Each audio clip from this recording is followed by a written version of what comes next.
আমি এইকেইটাৰ মধ্যযুগীয় ভাৰত প্ৰাদেশিক ৰাজ্যবোৰৰ প্ৰশ্ন উত্তৰ কৰোঁ আহা। আমি কেনেকৈ অতি সহজেৰে কৰিম চাওঁ আহা। পাৰ্ট 7 মধ্যযুগী ভাৰত প্ৰাদেশিক ৰাজ্যবোৰ। আমি অনুশীলনী খ কুৱেশ্যন নম্বৰ 1 তলত প্ৰশ্নবোৰ উত্তৰ দিয়া। খ কাশ্মীৰত শাসন কৰা আটাইতকৈ শক্তিশালী ৰজাজন কোন আছিল? এইটো কৰ উত্তৰটো কাশ্মীৰৰ আটাইতকৈ শক্তিশালী ৰজা আছিল জন উইল আবিদিন। জন উইল আবিদিন আছিল। কৰ উত্তৰটো কোনজন মোগল সম্ৰাটে কাশ্মীৰখনত মোগল সাম্ৰাজ্য অধীনলৈ আনিছিল? এইটো কৰ উত্তৰটো জন উইল আবিদিনৰ পাছত শ্বাহ ৰাজবংশই কাশ্মীৰৰ শাসন কৰিছিল। শ্বাহ ৰাজসকলৰ বাবৰ আৰু হুমায়ুনৰ কাশ্মীৰ দখল চেষ্টা প্ৰতিহত কৰিছিল।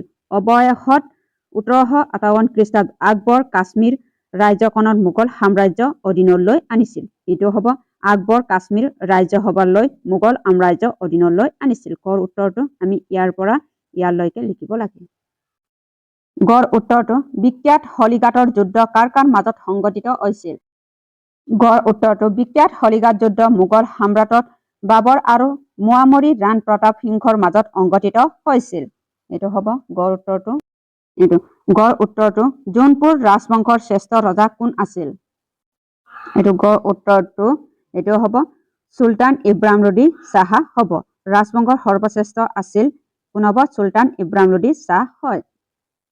গড় উত্তৰটো শ্বাহকীৰ স্থাপিত শৈল বুলিলে কি বুজায়? এইটো গড় উত্তৰটো জৌনপুৰত শ্বাহকীৰ চুলতানসকলৰ শাসনকালত এই অঞ্চলত বিকশিত হোৱা এক বিশেষ মিশ্ৰত স্থাপিত শৈলক শ্বাহকীৰ স্থাপিত শৈল বোলা হয়।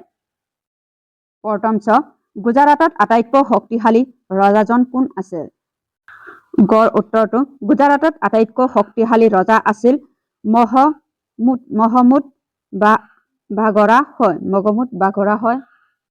কুৱেশ্যন নম্বৰ 2 আছে মালাউত শাসন কৰা ৰাজবংশৰ দুটা নাম কি? এইটো হ'ব গুৰি আৰু কালজী নামৰ দুটা ৰাজবংশত মালাউ শাসন কৰিছিল। এইটো দ্বিতীয় উত্তৰটো এইটো হ'ব ইয়াৰ পৰা ইয়ালৈকে লিখিব লাগিব। তাৰপিছত কুৱেশ্যন নম্বৰ 2 জন উইল আবিদিন কাশ্মীৰত কৰা 3টা প্ৰজাহিতৰ কামৰ বিষয়ে উল্লেখ কৰা। কুৱেশ্যন নম্বৰ 2 উত্তৰটো এইটো হ'ব জন উইল আবিদিনৰ কাগজ প্ৰস্তুতি প্ৰশিক্ষণ ল'বলৈ বিদেশলৈ কাৰিকৰ পঠাইছিল। কৃষি বিকাশৰ বাবে তেওঁলোকৰ পাহাৰীয়া নদীত কেইবাটাও বন্দৰ দি জলসিঞ্চন ব্যৱস্থা কৰিছিল। এইটো হ'ব ইয়াৰ পৰা ইয়ালৈকে লিখিলেই হৈ যায়। ইয়াৰ পৰা এইটো তাৰপিছত ইয়ালৈকে লিখিলেই হৈ যায়। এইটোৱে হ'ব আনচাৰটো। তাৰপিছত এইটো লিখিব লাগিব কাশ্মীৰৰ প্ৰথমখন কাঠৰ দলং জন উইল আদিমে নিৰ্মাণ কৰিছিল। এইটো হ'ব তোৰ উত্তৰটো। কুৱেশ্যন নম্বৰ 3 গুজৰাটৰ ৰাজ্যখনৰ অৰ্থনৈতিকভাৱে কিয় সবল আছিল? এইটো হ'ব কুৱেশ্যন নম্বৰ 3 উত্তৰটো গুজৰাটৰ ভৌগোলিক অৱস্থান সাগৰ পাৰত হোৱা বাবে ইয়াৰ বন্দৰসমূহৰ জৰিয়তে বিদেশীৰ সৈতে সুন্দৰ বেপাৰ বাণিজ্য চলাইছিল। ইয়াৰে উপৰিও গুজৰাটৰ কপাহী বস্ত্ৰ আৰু হস্তশিল্প পৃথিৱীজুৰি চাহিদা আছিল, যিয়ে ৰাজ্যখনৰ অৰ্থনৈতিকভাৱে যথেষ্ট চহকী কৰি তুলিছিল। এইটোৱে হ'ব কুৱেশ্যন নম্বৰ 3 প্ৰশ্ন উত্তৰটো। তাৰপিছত অনুশীলনী 2 কুৱেশ্যন 1 নম্বৰ তলত প্ৰশ্নবোৰ উত্তৰ দিয়া। খ বিজয়নগৰ সম্ৰাটৰ ভাৰত কোন প্ৰান্তত অৱস্থিত? বিজয়নগৰ সম্ৰাটত দক্ষিণ ভাৰতত অৱস্থিত। গড় উত্তৰটো দক্ষিণ ভাৰতত অৱস্থিত। খ বিজয়নগৰ সম্ৰাটত শাসন কৰা ৰাজবংশ কেইটা কি কি? এইটো খৰ উত্তৰটো বিজয়নগৰ সম্ৰাটত সংগ্ৰাম তুলুভা আৰু আৰবিদু নামেৰে মুঠ 4টা বংশৰ শাসন কৰিছিল। এই 4টা বংশৰ শাসন কৰিছিল। কুৱেশ্যন নম্বৰ খ অমুক্ত মাল্যদা কোনে ৰচনা কৰিছিল? অমুক্ত মাল্যদা কোনে ৰচনা কৰিছিল? অমুক্ত মাল্যদা কৃষ্ণদেৱ ৰায়ে ৰচনা কৰিছিল। হাজাৰ ৰামস্বামী মন্দিৰ ক'ত অৱস্থিত? হাজাৰ ৰামস্বামী মন্দিৰ ক'ত অৱস্থিত? কৰ্ণাটক হাজাৰত। এইটো গড় উত্তৰটো কৰ্ণাটক হাজাৰত অৱস্থিত। ৰাম স্বামী মন্দিৰটো এইটোৱে হ'ব তামিলনাডু মহাবিলপুৰত থকা ৰায় গোপাৰাম হ'ব। উলবাৰ্গ কোনখন ৰাজ্যত ৰাজধানী আছিল? উলবাৰ্গ কোনখন ৰাজ্যৰ ৰাজধানী আছিল? এইটো কুৱেশ্যন নম্বৰ ৰ উত্তৰটো বাহমনি ৰাজ্যত প্ৰতিষ্ঠা কৰিছিল। কুৱেশ্যন নম্বৰ 2 ৰ উত্তৰটো কৃষ্ণদেৱ ৰায় ৰাজত্ব কালত কেনেধৰণে বিজয়নগৰ সাম্ৰাজ্যৰ উন্নতি শিখৰত উপনীত হৈছিল? এইটো কুৱেশ্যন নম্বৰ 2 ৰ উত্তৰটো প্ৰশাসনিক ক্ষেত্ৰত কৃষ্ণদেৱ ৰায় মন্ত্ৰীৰ বিষয়াসকলক বেচাৰিত দমন কৰিছিল। তেওঁ প্ৰধানমন্ত্ৰী টিম্বাৰুছ আৰু উপদেশ তেলানী ৰামকৃষ্ণ সহযোগিতা বিজয়নগৰ এই সময়ত সমদ্ৰশালী সাম্ৰাজ্য ৰূপে গঢ়ি তুলিছিল। আমি ইয়াৰ পৰা ইয়ালৈকে লিখিলেই হৈ যায়, ইয়াৰ পৰা ইয়ালৈকে লিখিলেই হৈ যায় বা ইয়ালৈকে লিখিলেই হৈ যায়। কুৱেশ্যন নম্বৰ 2 প্ৰশ্নৰ উত্তৰ। বাহমনীসকলৰ কাৰ লগত আৰু কিয় সঘনাই সংঘাত লুপ্ত হৈছিল? কুৱেশ্যন নম্বৰ 3 উত্তৰটো বাহমনীসকলৰ প্ৰধান সংঘাত হৈছিল বিজয়নগৰ সাম্ৰাজ্যৰ সৈতে। ইয়াৰ মূল কাৰণ আছিল কৃষ্ণ আৰু তুংগভদ্ৰ নদীৰ মাজত থকা অত্যন্ত সাৰুৱা ৰায়চুৰ দুৱাত অঞ্চলটো দখল কৰা দুয়োখন ৰাজ্যত এই সম্পদশালী অঞ্চলটো নিজৰ দখলত ৰাখিব বিচাৰিছিল বাবে তেওঁলোকৰ মাজত সঘনাই যুদ্ধ হৈছিল। তাৰপিছত কুৱেশ্যন নম্বৰ 4 মহম্মদ গবন নামৰ বিষয়াজনক কাৰ অভিভাৱক হিচাপে আৰু কিয় ৰাজকাৰ্য পৰিচালনাৰ দায়িত্ব অৰ্পণ কৰা হৈছিল?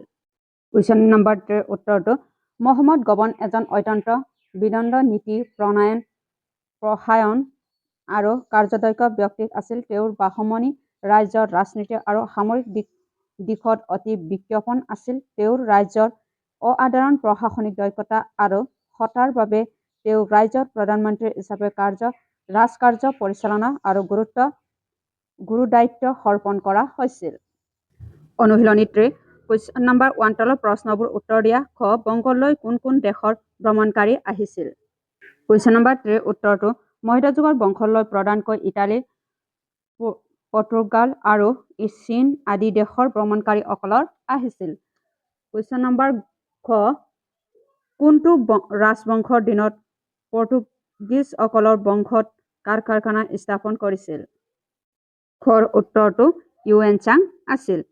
ইউৱেনচাঙে পৰ্তুগীজসকলৰ কাৰখানা স্থাপন কৰিছিল। কুৱেশ্যন নম্বৰ গ ওড়িশা শক্তিশালী ৰাজবংশটো কি আছিল? গড় উত্তৰটো ওড়িশা শক্তিশালী ৰাজ্যটো কি হ'ব? গজপতি। আহোমসকলৰ নেতৃত্বত ওড়িশা সীমা অন্ধ্ৰপ্ৰদেশ মধ্যপ্ৰদেশ আৰু পশ্চিমবংগৰ কিছু অংশলৈ প্ৰসাৰিত হৈছিল। কোনে? গজপতিয়ে হৈছিল। গড় উত্তৰটো গজপতি হ'ব। গ ওড়িশা কোনখন ঠাইত মধ্যযুগৰ ধৰ্ম আৰু সাংস্কৃতিক কেন্দ্ৰস্থল আছিল? কুৱেশ্যন নম্বৰ 2 উত্তৰটো পুৰী জগন্নাথ মন্দিৰ তেওঁলোকৰ দিনত ধৰ্ম আৰু সাংস্কৃতিক কেন্দ্ৰস্থল হিচাপে প্ৰতিষ্ঠা হৈছিল। কুৱেশ্যন নম্বৰ ঙ কমলকান গড়কৰ কোন আছিল? এইটো হ'ব ঙৰ উত্তৰটো গড়খলৰ মুখীয়া কমলকান গড়কক আকবৰ নিজৰ মনবছাদৰ পাতিছিল। এইটো হ'ব ঙৰ উত্তৰটো। কুৱেশ্যন নম্বৰ 2 ওড়িশাৰ ৰাজ্য পতন কিয় ঘটিছিল? কুৱেশ্যন নম্বৰ 2 উত্তৰটো এইটো হ'ব তেওঁলোকৰ অসামৰিকভাৱে অতি শক্তিশালী আছিল। তেওঁলোকৰ বিশাল অস্ত্ৰবাহিনী আছিল, কিন্তু চুবুৰীয়া ৰাজ্যৰ লগত সঘনাই হোৱা যুদ্ধ বিধ্বস্তৰ ফলত এই ৰাজ্যখন পতন ঘটিছিল। ওড়িশাৰ ৰজাসকলৰ হিন্দু ধৰ্ম পৃষ্ঠপোষকতা কৰিছিল। পুৰী জগন্নাথ মন্দিৰ তেওঁলোকৰ দিনতেই ধৰ্ম আৰু সাংস্কৃতিক কেন্দ্ৰস্থল হিচাপে প্ৰতিষ্ঠা হৈছিল।